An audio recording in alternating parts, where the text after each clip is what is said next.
That's what I love about you too. Is like, here's a guy who's in the trenches doing stuff. You were in the military, but again, hey, there's this other aspect, like you said, to skincare that's so important. And I can just relate it to like a lot of the clients I work with who are weight loss clients. When I first got into weight loss coaching, I thought, oh, that's so silly. Like, it's just weight loss.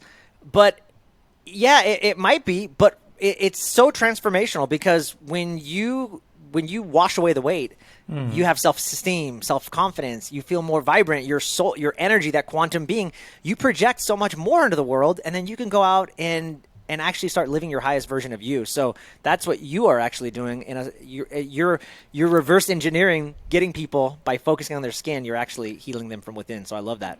Yeah, I mean, yes, and the skin is obviously your largest organ if it functions correctly, if it functions optimally. It does affect the rest of your body.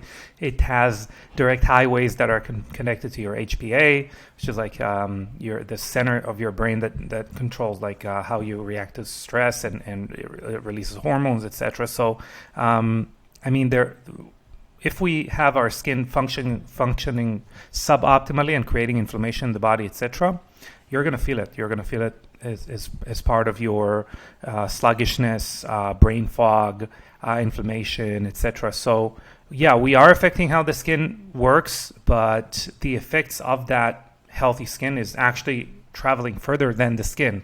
It is not only skin deep, as we say. Okay, I'm going to talk about that actually, because I've never. So if a client were to come to me and they say, Joel, I have acne, immediately I'm going to think the gut, because what you just said. That's immediately where I go.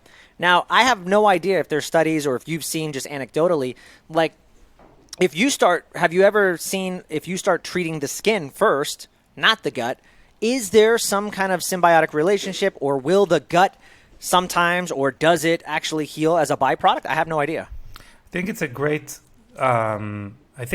question, but I think I'm going to actually divide that question, because acne, what you're seeing is not necessarily acne. It's the inflammation caused by a bacteria. It's called P. acne bacteria. So it's not actually your skin that you're treating. You're treating the flora of the skin, which, yeah, we can talk about,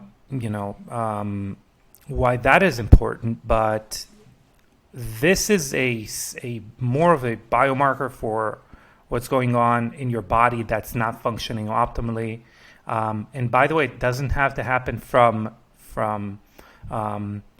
let's say from you not consuming the right foods. It could be like if you watch, for example, there is now a Netflix TV show I like to watch, which is about tennis. I don't remember how it's called. It's amazing. It's phenomenal.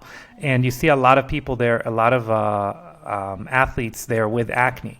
So you will see a lot of professional athletes, especially when we talk about endurance sports, that have acne, and that, by the way, have also IBS and things like that. And that is because you are basically taxing the gut, or taxing the building blocks that are involved in repairing the gut, and you are distributing them in other places like your joints, your connective tissue, etc. That your gut is like 6% collagen, for that matter. So if you need your collagen because you're doing a lot of damage to your connective tissue, you're gonna have some digestion issues or gut issues in general, and that includes acne and bad formation of bacteria in the gut and leaky gut, etc. So that is a different kind of rabbit hole. But I would say that acne, yeah, you should definitely look at it from the inside out. But I'm going to tell you this.